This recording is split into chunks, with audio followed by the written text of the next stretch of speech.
Chargité. Bino bokoya maboko pa. Coach a classé bino. Yo, okobeta na 8. Yo, okobeta na 7. Yo, okobeta na 2. Yo, okobeta na talabete la mukwantombo le maboko di. Sikoyo yo, oyemba la moko. Yoka, oyemba la moko. Moïse ka tobandi siko na Moïse.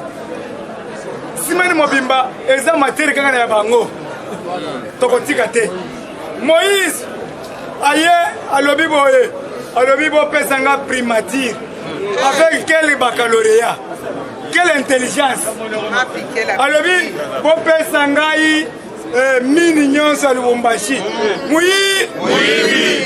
Moïse aza vendeur d'uranium vrai ou faux Moïse muteki bitoyo Makayabu, muteki makala ni ya mipiku.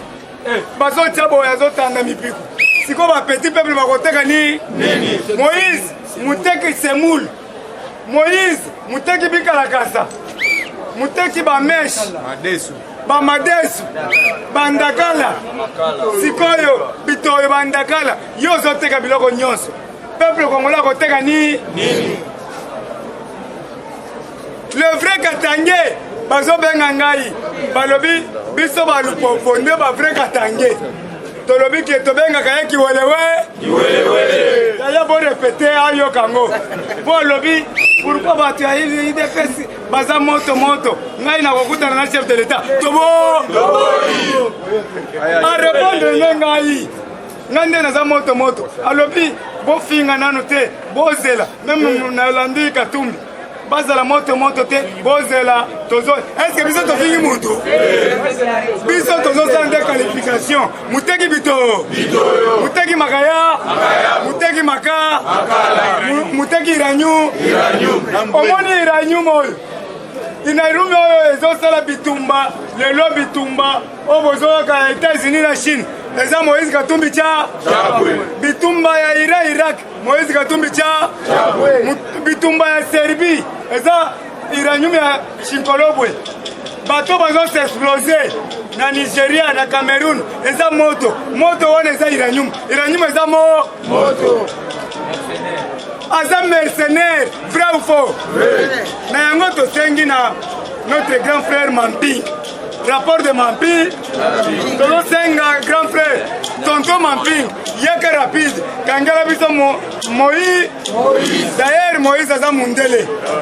oncle Mampi yeba ke Moïse aza métis mama na ye aza soki zambien papa na ye aza portugais aza mwana Congo identité voilà tolobi boye. Un monsieur qui regardait le Congo par la fenêtre, ayaki tina Kasumbalesi, azolunga moyen kokota, ati bakoti saki ye. Biso nde batu motema malamu topesi ye nani beki, topesi ye ka passeport akota awo. Siko akomi koya topesi primature. Ozobela te. Un monsieur qui a pilé le verbe piler au temps présent, je pile le manioc. Ya pilaki bapi kime. Atutaki bapi kime na mabo. Bapi kime bayaki awa. Balobi ya piki ya beti bisoma bapi kime na mabo. Bemba. Guerre à 4 jours à Kinshasa. Wapi kota za. Bana klesi bakufaki. Na Gombe awa. Alors, tozo senga na tonton Mamping. Akangela biso Jean-Pierre Bemba. Tonton Mampinga zo koma dans 2 jours. peut-être le lobby. Tonton Mampinga Zoé le 22. Du 21 au 22, parce que tu as un tribunal pénal international à Kinshasa. Tonton Mampinga a 430 personnes. En commençant par Joseph Kanambe, Hippolyte Mwana Marceline et Tonton Moutouane. Yo yebi Marceline. Yo yebi Tonton Moutouane. Soka Mazabarwa. Lobi Toyoki a tenu sur lettre. Félix, je vais m'intégrer dans l'union sacrée. Quel mandefu. On s'intégrer. Yaya, Naloba. Yo comme faux conseiller. Lobi a tenu lettre. Boyoki lettre wana muntu aliboso kolobango Mende alobi ke Kabila veut s'intégrer de l'union sacrée. Bolingo osakana na biso. Ozali boma te. Biso avant aya akata mandefu nyo. Et puis yoka tozo pesa condition makasi. Ida pesa viva. Kabila alobi na lingina s'intégrer na l'union sacrée. Akata mandefu nyo. Alongwa rande akoma Congo. Congolais. Wana condition kolongwa rande ndengeni parce que za Rwanda nesa. Asa alongwa mboromboro. Siko kolongwa mboromboro ndengeni. Awa tozo continuer ndeko na ngai. Balobi Jean-Pierre Bemba un criminel de naissance. L'homme qui a pillé qui banque centrale ya ba français. Voyez bien, on a Centrafrique.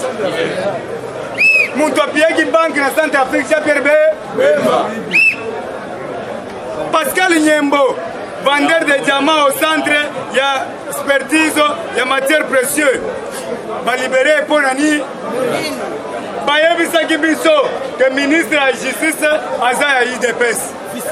Vice-ministre à IDPS. Donc Aza Bisote, Aza Kame. Alors, Bakoye Bisabiso, n'a pas ça qui est pour toi. Peuple Ndazo Senga, Zangaïté. Bolandi, les îles à mon espoir Balongolié.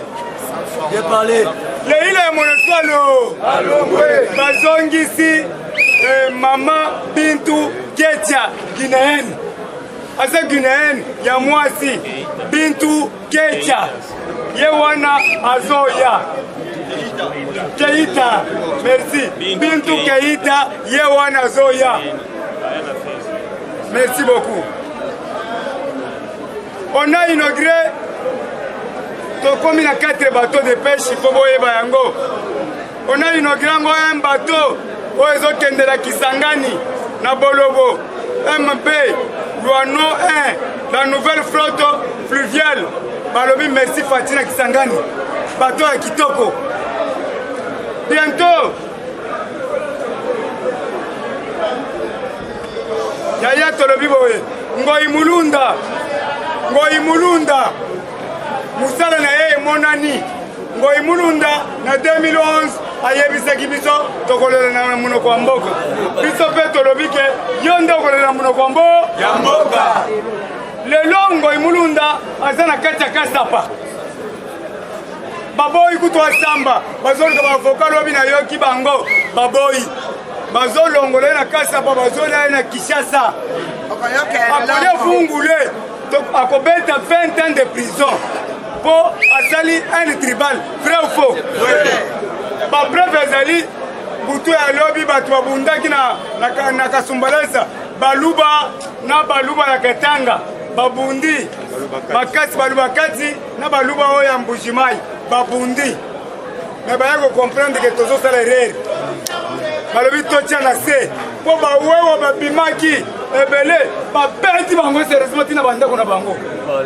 IDPS viva. Viva. Bawewa babeti bango sérieusement.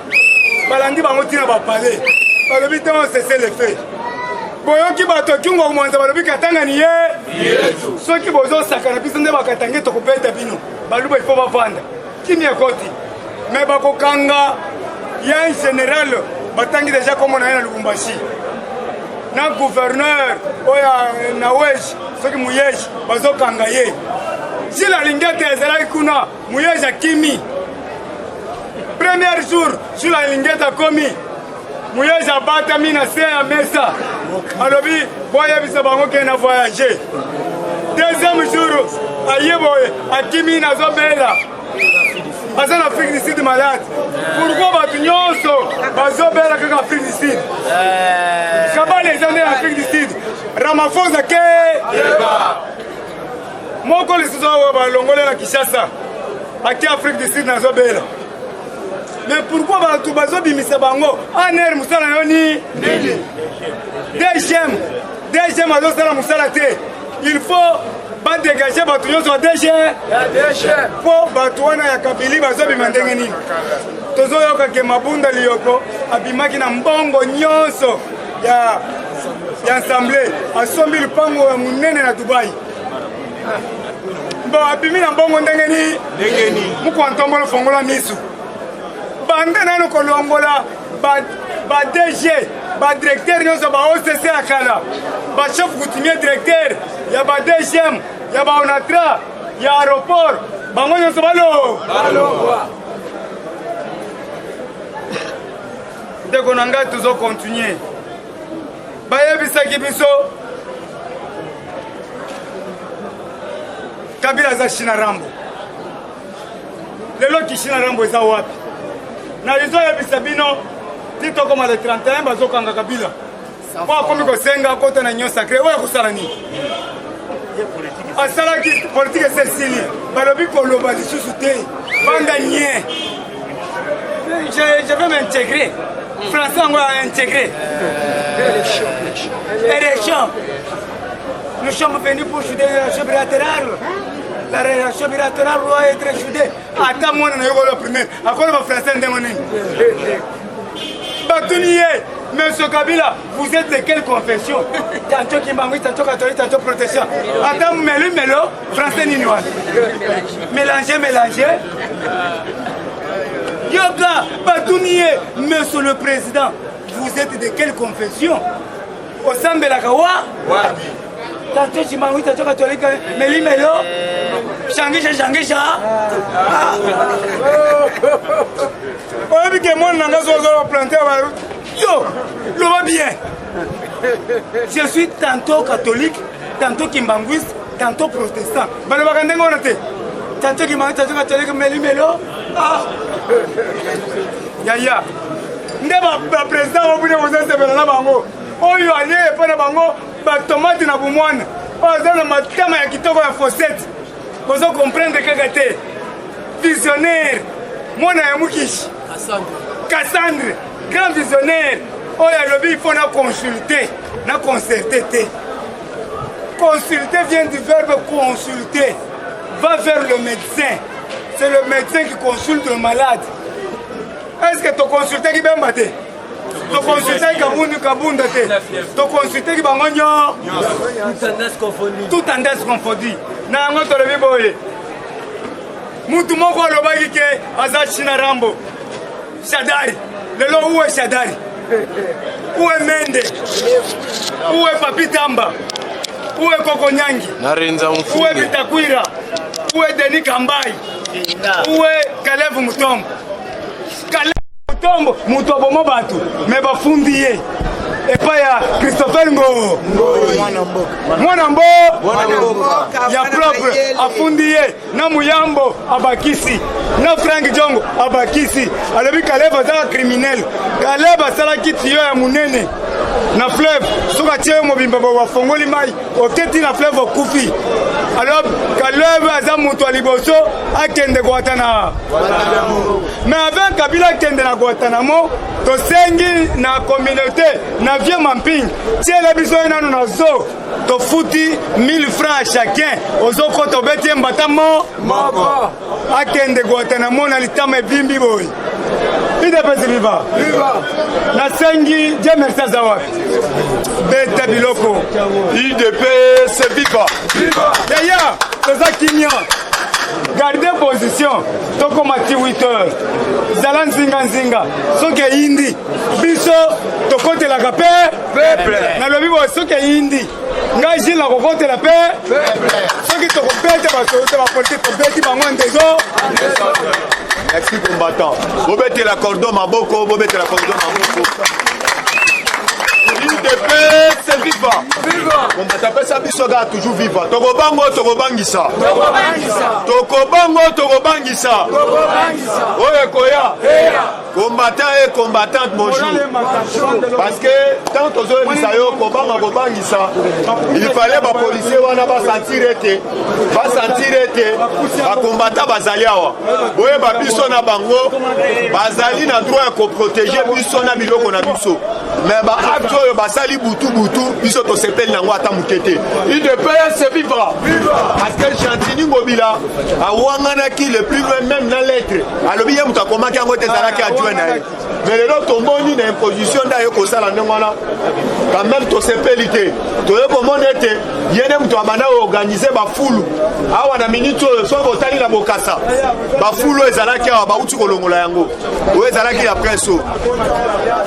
Bazui ba fulu wana ba koti yango na kati ya zando yango nazo ebisa yo combattant toloba kete na moment oyo soki omoni dokisala nini parce que oyo tobengi facha lingi ata congolais moko te azwa problème parce que de un boyebi bien ba congolais mingi ba uti ko kufa mingi na est plupart aussi chaque jour tozo perdre ba congolais na est yango toyebisi yo congolais zala mobiliser comme un seul homme longola kobanga mboka oyo ezali ya yo boyete combattant parce que lobi nalandaki na actualité politique lobi nalandaki oyo tobengi Martin Fayulu Magigi lobi asalaki conférence de presse en lobi boye combattant na yebisi yo Martin Fayulu azali zoba munene ya azosenga oyo tobengi élection na oyo tobenga anticipé na ba oyo tobengi na ba réforme nyonso même oyo tobengi na oyo tobenga azosenga ba élection na papa ani combattant le fils que tu peux comprendre ete Martin Fayulu bisika azali na perte ya vitesse parce que l'invitation na biso ya union sacrée tobengaki ata muke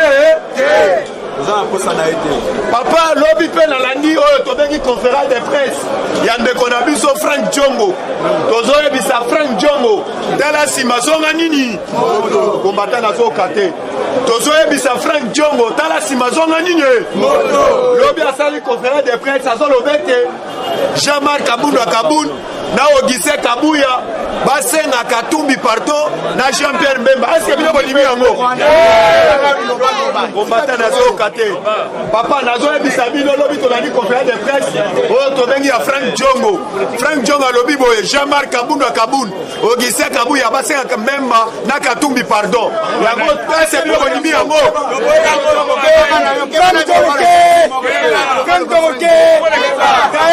d'ailleurs okotika la chômeur ya libela tokopesa lisumu tala te Frank Djongo atikali chômeur ya libela kanga munoko na yoyo papa yo lingo osaka na IDPS Frank Djongo yokola ndako na yo eza na kiba na se tokoya opération toyebi kanga munoko tolinga topesa poso vanda kimia ozwa poste soko bandi koloba ozangeli poste okozonga prier merci combattant tomana loboko likolo kanga c'est FIFA. Parce que tous on appelé bino était Jean-Pierre Mbemba na Moïse Katumbi Chapwe bazali mitema mabe maka dans la Jean-Pierre Mbemba bazala ki na ngembena mais ne fils que Katumbi bazala ki o to bengi na Lubumbashi papa ba vidéo bimi rencontre na Kabila na ferme na Katanga Jean-Pierre Mbemba lungwe ngembena inde na Katanga ba se retrouver na ferme bango na Katumbi ba beti ko na mikoza na Kabila fara ne fils que papa na ba vidéo combattant na lobana lobate ba vidéo bibi Jean-Pierre Mbemba zo ebisa oyo to bengi Kabila ngane mutu na yebi fachi bien na minute oyo okende tokota na union sacrée tokende to embrier carte yo luka moyen ngai nazo ensemble Moïse azwa primati pour ne fils que to créer mention erataki ya koluka moyen ya kodesesue oyo tobengi chef de l'état Fachi Beton. Papa toyebisi bango tobondeli bango moto Lukuta yaya nazoyebisa yo Congo ezali ya bako otumboli Fachi yokola kona Francis Kalombo, yo za FCC, ata usolongwe, okozwa poste, omoni nde onjumikia. Mais toubo ute kola na lobi Francis Kalombo même na télévision. Azolo bete, oh toali na besoin papa. Même papa, Francis Kalombo azali na lesoko yiko pesa bisote. Non na créaki kuluna na Congo. Non ya kabola ba machete. Papa, mana memela biso système ujana. Nani memela biso chaleur mutu oyo balakisaka rosi na marche babete masate ezali nani lisika ozali Kalombo keba soki ozali mukala ya Moïse Katumbi Chapwe tokebisi yo papa ozopesa mpe ndeko Eliezer papa ndeko Eliezer yeba deja na minute oyo baliaka mbongo ya Katumbi ntango bazalaka na Genève balia bapesa bango ba $15,000 Katumbi ne fils bolandaka yali kokende mopanzi ya Fachi mais ne fils bakoma kojustifie Katumbi afuta mbongo wana mikolo bolanda oyo tobengi ndeko Eliezer mikolo oyo Katumbi auti kopesa bango mbongo wete alobela aka makambo ya oyo tobengi ya Katumbi toyebisi ndeko Eliezer na minute oyo alobela kombo ya Fachi te akende mopanzi ya Katumbi parce que toyebi aza mukala oyo tobengi ya Katumbi oyo tobengi ndeko Eliezer a partir ya lelo kolobela susu makambo ya Fachi Beton yaya lobi alandi na ndeko na biso frère ndongo azolobese Kaboun na minute oyo azali porte parole oyo tobengi ya Fachi te papa nakopesa comme exemple makambo oyo euti osala na réunion sacrée est-ce que bomoni ata ndeko Geno bakelele abimi po ete asala ata déclaration abimi ata po ete asexplike tokomi na étape boye bomoni ata abimi azosala na faveur oyo tobengi ya bamembre na bango ya INC yango tozosenga ministre ya média bisika azali ya démissionnaire nde oyo tobengi na kombo ya Jolene Makelele kombo ifa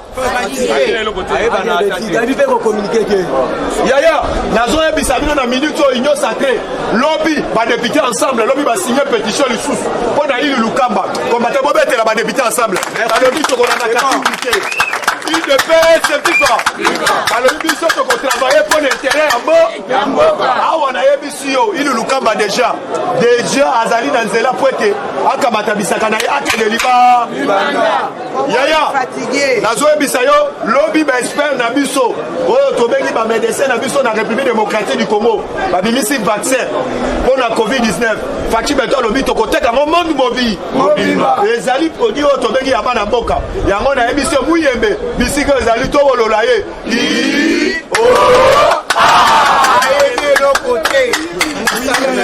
papa nayebisa yo oyo tobengi badokter na biso Jérôme abimbisi oyo tobengaka kisi oyo ezotraite oyo vaccin oyo peuple congolais kozwa yango papa mpo na Ebola yango nayebisi yo yango tolobaki boyembe ndako esili te etikalaka inachevé lokola ngoi mulunda église etika inachevé na pila Kinshasa mais à cause ayokende koloba balezo ndi même na Katanga yango tozoyebisa peuple nyonso bandeko na biso nyonso bakatange tosima na comme un seul homme mokonzi mboka azangaka moko tolobi muluba mukongo muswahili biso nyonso tolobi beto na be oyo akotelemele oyo akoloba esprit tribalisme kati ya bakongolais toyebisi place congolais nyonso azali asa change na ye ande UDPS FIFA combattant d'élite baati lukwe bolobi abandaki musala awa déjà bagroupement déjà baati lukwe baconsulter alobi déjà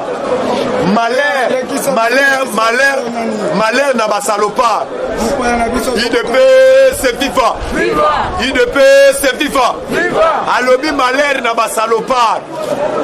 basalopard baoyo bakokanisa ete bonne fiske vision ya union sacrée ezali lokola eloko ya mutu moko ezali bien oyo tobengi ya peuple congolais nyonso combattant d'élite na koyebi sabino muku antomolo mo amai Fachi Beto l'homme de Bikourouche Fachi mo amai les gars mukishi combattant d'élite na koyebi sabino ete muku antomolo na minute awa na yebi sibino délégation à Rwanda bazana Kinshasa baye kosola parce que ba utu komona mokonza mboka asombi des hélicos oyo tobenga na maka Apacha des hélicos ya makasi a combattant nazoye bisayo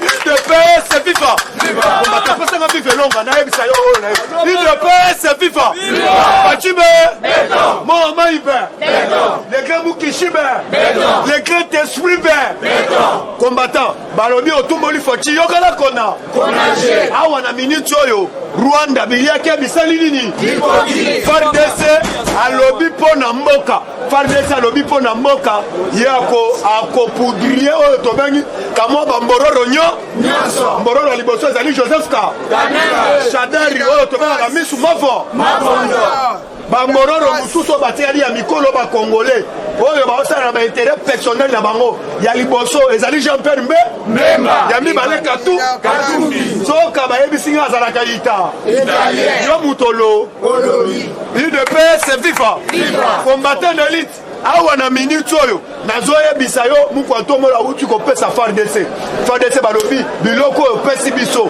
rebele akotombola ta lipeka lisu na ST yango nani ministre affaires étrangers ya Rwanda ine na Kinshasa basololi oyo bina muku antomola bazoloba ete c'est ça le fait il fallait to partager oyo tobengaka relation bilatérale mpona kimi ezala na ST akombata eske bino bonimi yango yango tozoyebisa Fachi abomela bango moto papa nazoyebisa yo tolingi manduki etandisama na UDPS FIFA combattant d'élite awa na minute oyo nakoyebisa yo ozala serein ozala soudé parce que na minute oyo nazoyebisa yo badongolo miso oyo baégyptien bozali komona lobilobi bokomona bango lisusu mikolo oyo tozali na système ya kiyungu parce que même Lambert Mende ndenge ye wana totie na quarantaine totie na quarantaine atala baninga bakobeta bale na ndenge akosakana te plupart aussi même bandeko ya FCC toluka moye tokota bango na union sacré te parce que toyebi bien bakabalo bakende kolinga na Katanga parce que balandaki lettre oyo Raymond Chibanda oyo ayaki nango epai ya Kabila alobi boye Kabila ayebisi bango mwana na mwana mpe boluka bose sauve bokota na union sacré na ndenge na bino parce que na minute oyo boto ezali ya kozi mais lobi nalandi mwana mwasi oyo ayaka na basapata mokasi ya bana mibali oyo azali nzoto ya kokuba oyo tobengi na kombo ya Jeannette Kabila papa bino bokute komona dernièrement touti komisa bino bafoto lipasa Jeannette oyo azalaka na Tanzanie textuellement papa bato wana baescroka biso atka baza bamapasi yo so omoni mama na zemi lipasa moko abotami na Manono lipasa moko abotami na Lubumbashi ata balobi izema mystique yango mais Jeannette lobi azolinga mpe aloba na mboka oyo eske yo koaccepte yango Jeannette lobi aloba o ne fiske baluka moye balibere Moi Mulunda papa Moi Mulunda aza nani papa lelo Moi Mulunda azolela na munoko ya mboka aya na munoko ya mboka komba te ezali prophétie ya Cheti Sekerwa wa Mulumba oyo alobaki ete Moi Mulunda soki azokomprendre te akulela na munoko ya mboka lelo Jeannette alobo soki balibere oyo tobengi Moi Mulunda te tokoparalize mboka tosengi na François Beya nga kulala na confiance na yo te toyebi bien ozalaka na jet privé na Addis Abeba mais ndenge okangela biso bambororo ozosala bafanti na minute oyo tolingi okangela biso oyo tobengi Jeannette parce que mokonzi ya mboka alobaki ete cette fois-ci akotolere te oyo tobengaka babétise na République démocratique du Congo auti kopase temps oyo tobengaka temps bauti kohumilier partout dans le monde awa na minute oyo nazoyebisa yo muku antomolo tellement mobilisé comme un seul homme awa na alobi union sacrée ya avancement nango déjà masolo eza kitoko mpona lelo ngai na suki awa merci ok toza na mopaya me avant topesa po bayo bao bavibraka na kati ya poto lelo akiti na mabele aye komona biso honorable merci beaucoup UDPS viva ngai naza ndeko na bino navanda na poto naza combattant naza jeune ndeka na loba elobi bato ya mabandine ya baveste so baboyi kosalela mboka na bosolo biso baplay kosalela mboka idps viva alors noko auti osolola déjà ça sololi je pense que boyebi oyo nyonso ezoleka mikolo oyo toza liboso ya union sacré alors nakomeka mwa komema ide na ngai ya diaspora par rapport ya makambo nga na kuti awa en fait lelo bino bana IDPS vous avez le pouvoir mais jusque là il faut pas changer bateti ya bato lelo toza na zandu tomoni bato oyo baboma bato bazali sous responsabilité ya ville oyo ça pour autant anticiper ya osala bino ba place ko ba ko délocaliser bino bakangi lisusu zandu elingi koloba nini il faut continuer combat oyo obolongola bato nyonso basalaki kala c'est ça toza na mokonzi ya sika mais mentalité ya bato oyo baza na ye baza na mentalité ya kala ce qui fait que il faut continuer combat oyo po bomema bato oyo ya bino balobaka na français pour changer un système il faut être dans le système eza lokwa nga na vanda na poto bakopesanga zandu te mpona okanga ngo nayebi nanga nde bayaka kosomba bilo na zandu te bino moko mpe bose responsabilisaka c'est bien tout le temps de crier ya koloba mais bozalaka na bato oyo bayebi pasi ya zandu mpo badirigeaka bino bakolo zandu sécurité ya zandu mpo avant akanga il fallait baprévoir place moko oyo bakomema bino neti lelo polise aya mpona kokanga zandu te mais aye koyebisa bino totongi place boye bokende boye na bamakaron boye boteka kuna mpo awa tolingi tobongisa IDPS viva alors mpona kochange mboka oyo biso moko mpe ifo tozala na mentalité oyo est ce que toza prêt mpo tochanger bapoliticien oyo toza na bango lelo baza baopportuniste yango moni union sacré ezali passage ya suka mpona komema 20 ya sika parce que lelo union sacré eza lokwa 1 million soko boyi kolia 1 million okobima na kati église nani asimbi 1 million sango nani kibe alors na kati ya union sacré wana bozoyoka baproblème ezobima bato mosusu bazosepela te na boyei ya bato mosusu mais elomona okoki korassure bino pour union sacrée et réussir nous avons besoin du FCC politiquement parlant nous avons besoin du FCC soki FCC aza mosika ya faci il est plus en danger un ennemi bakontrolaka ye soki aza pembeni soki baza mosika bakoprépare bacomplot botika ndenge bazoya edérange bino te parce que na mystique ya fourmi union sacrée il faut ebimisa gouvernement lelo tozala na gouvernement te gouvernement nyonso bozomona eza protocolaire lorsqu'on nomme l'informateur ça veut dire il faut abimisa majorité c'est-à-dire bato nyonso batikali baza ba échantillon facibe alors na kati ya union sacrée wana bato bazoya bozokanisa bazoya mpona baposte mais par exemple so bakomi mpe lelo lobi mpe so banome bango te carrière abou yo yaki union sacrée na intention nini toyebi mpe faci aza mwana moke te ebele bayaki union sacrée na boule nini ere bakomi bloqué bandimaki te ke bakodéboulonne bango avec un stylo il a si déboulonné système dictatorial ya mboka betela faci maboko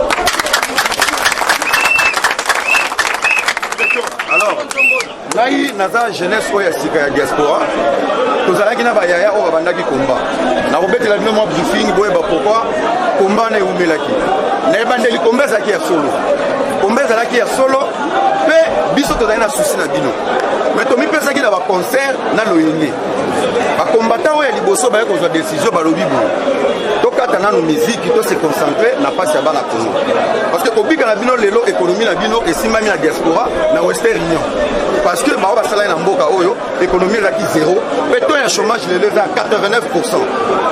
alors na kati ya komba wana ntango bamusicien bazalaki koya na poto bakombata oyo misusu bazalaki kokabela bamusicien bazobosanaki bamusicien wana bazobomba okabeli musicien elamba alali na salon opesi ye mutuka asali contener yo ozokufela mabanga na lokumu musicien azongi kinshasa asombi demiko yo ozokufela mabanga na lokumu ntango bakomi koya kinshasa bakombata mosusu bakomi kotala muto nalalisa na salon na nga nakabeli elamba napesi ku mutuka natambolaka nango te lelo tongi ndako boye o fe regola ok combat na ye elongwe combat ya souci ya bana Congo ekombi combat ya kento combat nini combat nini yango moni combat yaki ko changer forme yango moni combat yaki ko koma ya mafinga yango moni combat komaki ya ba marche na ba marche tolingana kana pasi ya batu ba mosinjo mais jeunesse o biso toza lelo toza ebele nazanga moko te toza ebele la souci wana ke bazo diriger biso pas ba aveugle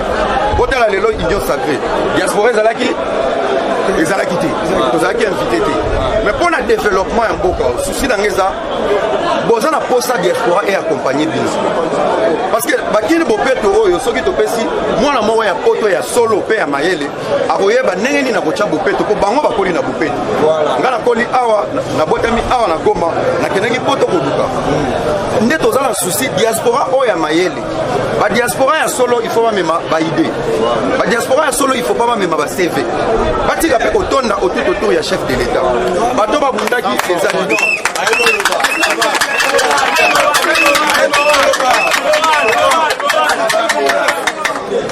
mboka oyo il faut tobanda kovaloriser bato bazocréer baentreprise et non bato bazoluka misala. La diaspora doit vous accompagner et vous soutenir parce que biso tauti na opportunité ngana kozwa CVT nangana ndeko na ngai awa nani faut bazwa liboso il faut yeba bazwa liboso ngana uti na kek na uti na miliki hier auti na nyankuli bozomona différence yango wana yango moni tellement bozolia muke botambolaka mingi bokondi mingi facha lobaki to banda kolala 21h parce qu'on a 21h wana malgré bozolia ka muke mais plus ozola lebele omoni teke ba santé na bino boye kala ndeko ndenga komi munene dala papa ndenga ye munene dala ndeko ndenga mabudi botika kosilika o bozolala avant kona ndo tobandi kolia malamu te ntango tobandolia 3 fois tokozongela makambo kolala liba mais provisoirement nde bozolia moke bolala avant dala libandi ya papa ndenge ezongeka na kolala papa maboko. Alors, vous avez besoin de la diaspora pour vous mettre une idée, na soutien. Ça veut dire, quand vous avez besoin de la diaspora, tout ce que vous avez dans téléphone, vous méritez un respect et belé. 18 ans, il y a lit pour bateau bakeni. Mais comme vous avez besoin de 37 ans, je ne pense pas que vous avez 37 ans, vous avez mérité respect. Ce n'est pas aujourd'hui parce que les lots ont invité papa J, Batunion sont pas comme là. Oh, IDPS. Moutunion c'est un beau chaos. Pour y état de droit. Pour y droit na ye civique, on a automatiquement appelé IDPS. IDPS ça veut dire c'est un état d'esprit. En on a la partie. Mouton a la notion il y a lit. C'est la lit du docteur Etienne Tshisekedi. Donc il est ma beaucoup qui répond. Alors c'est on a un projet à jeunesse. Tout le monde a un biso mususu bazo kanga bango bazo ke likane makasese. Bazo ke ne pona délit.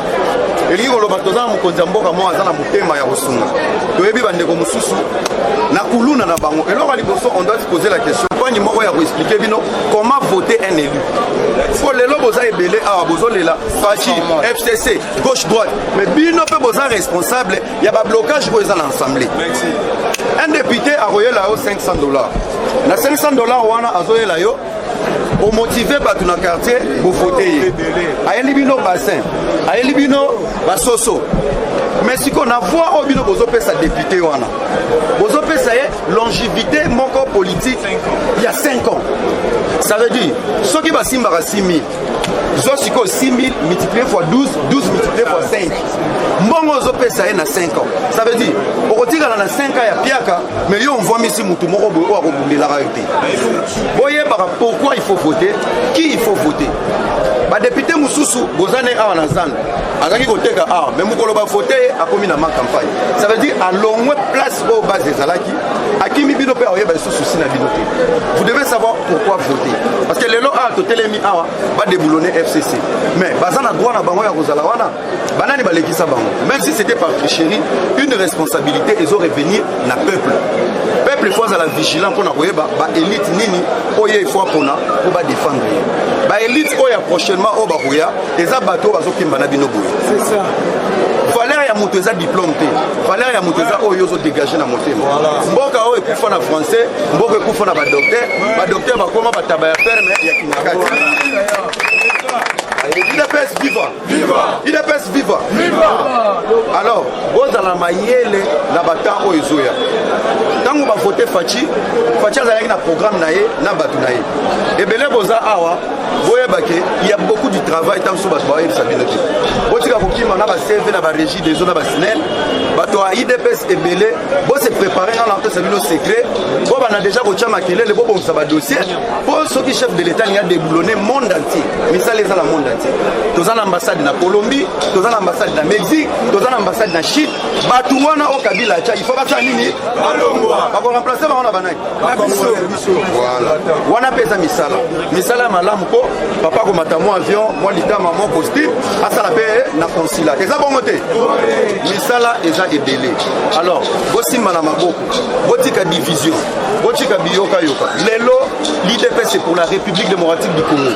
Moutalamuka aye pani moko ya ko expliquer bino comment voter un élu. Pour lelo boza ebelé a bozo lela Fachi, FCC, gauche droite. Mais bino pe boza responsable, il y a pas blocage pour les l'assemblée. Un député a royé là-haut $500. Na $500 wana azoye là yo pour motiver batu na quartier pour voter.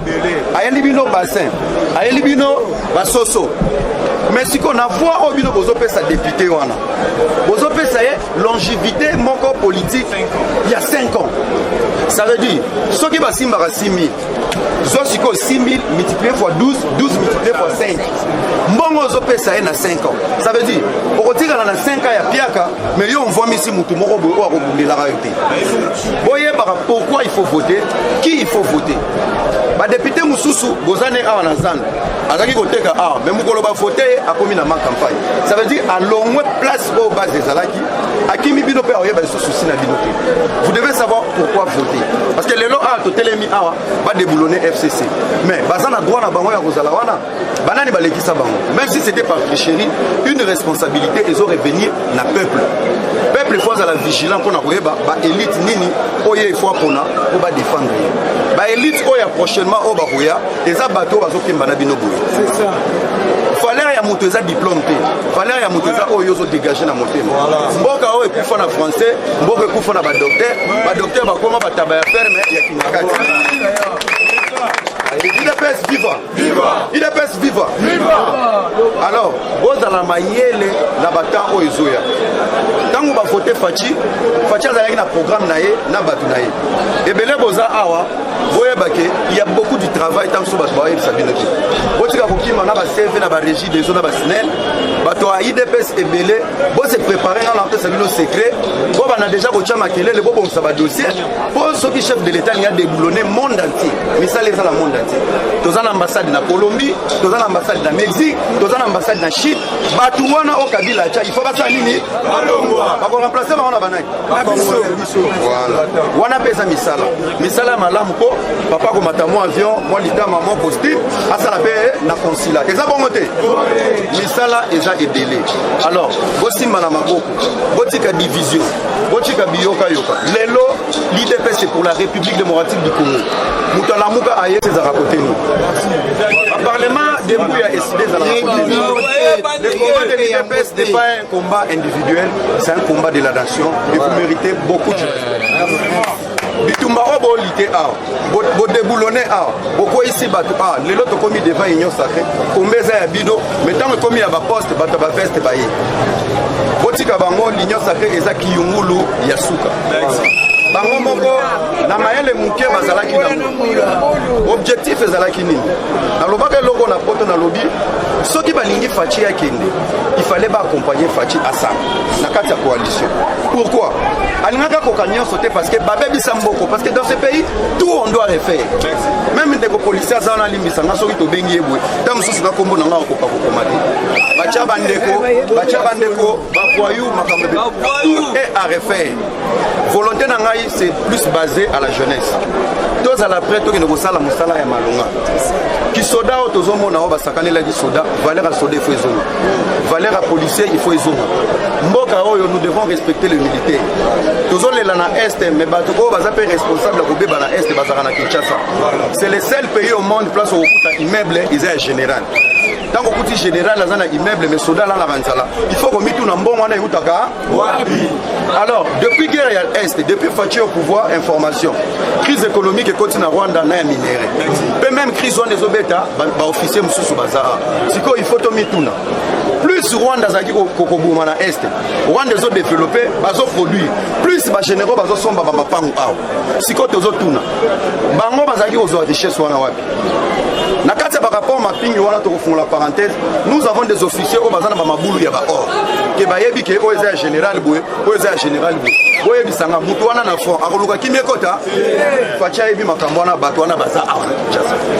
andao ya couvre-feu au boyoka ki wana eza pe stratégique pour la kobatela biso nan to komi po ya komi batela 100% te mais bible lobby mi batela ibongo zamba batela yo na kati ba confinement oyo nde tozolala avant bakangi pe batu ebele po bazali koluka destruction ya mboka oyo et tous ces gens nde bozoloba ah c'est égyptien to komona bango lisusu to pesa bango chance ya suka na union sacrée l'union sacrée eza passage moko stratégique tozala posa ya batu nyonso la muka tout le monde mais l'IDPS continue à vous battre pour cette nation Zamba Pambola Bino vous n'êtes pas par hasard aujourd'hui après 37 ans oui mais pourquoi les lois sali 37 ans pour vos beaucoup vous n'avez pas Pambola Moto il faut élection à épreuve bateau baïbi humiliation c'est vous bateau baïbi nombre à maman c'est vous bateau baïbi solo ya cacho c'est vous bateau baïbi elengi bagaz c'est vous alors il a fallu les Kanabanzela wana nyonso pour les lobos au trône wana les 37 de l'IDPS na komeka ko chité wana batu nyonso ko bazwa valer na mboko c'était des rebelles soko simbi manduki ba respecter yo soko simbi manduki ba respecter yo Etienne Tshisekedi a été négligé na ba accord nyonso ya mboka oyo soki ya kaka na munina zoya ayena MLC okuna ye na RCD okuna M23 bien grenade bien bombe Etienne Tshisekedi ya kana constitution na bik soko ba tala ba bik yo na bik to keno wapi bon to salinde ni si bazalaki kokabola pouvoir si mboka wa bakomi sango wenge musika avec 4 leaders 1 plus 4 l'IDPS toujours dans la rue vous êtes resté noble dans votre combat lelo Etienne Tshisekedi aloba eloko moko alobi botika bato bazowele la pouvoir na makila un jour ils seront bloqués quelque part et c'est pourquoi je vois les années elengezalaki ya ko diriger 1 plus 4 lelo rapport mapping ezobeki alors Jean-Pierre Bemba otaki boloko na CPI oyo bakangelaki Jean-Pierre Bemba eza CPI ya RDC ezaki ba crime oyo asalaki na Centrafrique donc soki CPI alobi ya kolorote sous lelo akobandela ba crime oyo basalaki na kati ya Équateur oyo ya ba pygmé pe na Kisangani il y a 2 semaines. Ce qui fait que les lots, même s'il faut rester des hommes politiques, même ceux qui font dans mon thème à malam, à Robeta Karana par rapport à Asala na Batouana, moral na bango na conscience na bango et vous allez tranquille. Yango bomoni, tosi manababo, tous à la sincère. Les lots combat oyo et pesibino kiti oyo to weli na mboka oyo e bomisi batezaki kiti makila. Ezalaki kiti makila, ba ela biso jeune moi à 29 ans. Si Kabila a dirigé ces pays à 29 ans, je pense que tous les jeunes vous êtes là, responsabilisez-vous pour la lobby na biso. Merci. Ba papa o bazana parlement basi bakoli. Ba député onyo sotoza ba député éternel. Oui, pourquoi comment évoluer pendant 61 ans les lots? C'est parce que nous avons réussi que 5 présidents. Bandéoto ça la calcul. 61 ans avec 5 présidents. Moi, je vais 32 ans, je vais 18 ans, je vais 4 ans, je vais 2 ans, 3 ans. Mais le pays doit être bloqué. Le changement, il y a Mboka et Yaka, le changement, il y a pensée. Et ça, le rôle de Mboka, c'est là qui 10 ans. Il y a foule. Mais dans 10 ans, il y a 12 ans, il y a ceux qui vont côté ça, qui vont mettre tout, mais sous le temps, sous le lot, sans de changer fort. Pourquoi? Il y a une idée ici. Combat, il faut tout ça, la lélo. Nous devons lutter pour de nouvelles têtes. Voilà. Et de nouvelles têtes, ne vous basez pas sur des diplômes. Basez-vous sur des valeurs. Bakamarambo kana diplôme. Okoki ozala na diplôme. Moza na volonté te. Yango monaka mutu aza ministre mais azo travailler ndenge ni na koyi baba yeba te. Voilà. Wana eza diplôme. Mais mutu aza na valeur. Akozala na volonté, diplôme rolande na sima. Ko akozala posa diplôme te. Ko tamba pesi au ministère, il faut yeba et là on il faut ça. Oza posa diplôme. Alors bato ba bomi mboko, eza bato ba diplôme ba fufula ibo nyonso. Nous devons nous baser sur des valeurs et des nouvelles têtes. L'élection Oekoya, et vous avez la première mandat à Fachi. Pourquoi? Baboya qui peut permettre à ça là, Covid et Union sacrée. Élection présidentielle, ils auront le plein pouvoir. Ceux qui ont commis la Union sacrée comme le rôle là-bas accord, n'a pas eu malgré sa vision, il y a chef de l'État. Ça veut dire, vous stoppez les sous vision. Et Batao est dit à 3 ans, plus 2 ans, on perdre. Nous sommes en train de vivre une transition indirecte. Parce que ceux qui vont s'arrêter, il fallait pas s'arrêter. Boutique à Zosala, pour bloquer en 2023, Boutique à Zosala, au Chabatunayo, il y a un débat peuple. Et pour qu'il y ait un souci pour jouer contre eux, pour le voir, le président fait Facha pour quitter. Pour Baron, on va dire que ce Boutique là qui espace Souana, n'a mouté Mamabé, il fallait que des copines de la nano, alors les lots, cette transition. Et dans la transition, il a cité boulonner les FCC, na kotika bande ko FCC baya. Botika ba discussion wana ba me mabino na distraction. Balamba men de tango bazoya na assurance ya ko luka ba poste, boyebi Congolais za sérieuté na homme politicien. Ba ko bana ko fundana. Na kati ba me funda na songi bazo sala kuna, mokonzi mboka so na sagesse, azo ba vérité nyonso, ils ont fait ces stratégies. Ils ont monté. IDPS viva. Viva. Zama pambola bino. Merci. Tozala elongo na banzaki na ya lelo na invitation ya papa J tosalaka ba échange ya boye po bakulutu bamona keza révolte lelo tozotala ba papa la biso ebele bakomotala Congo neti na Paris foot Congo eza ya biso babilenge baza awa tokotisa kanda ya développement ya mboka oyo. Je vais vous donner des exemples. Éthiopie au bozomona oyo ezaka désert ba développer en aviation. Kenya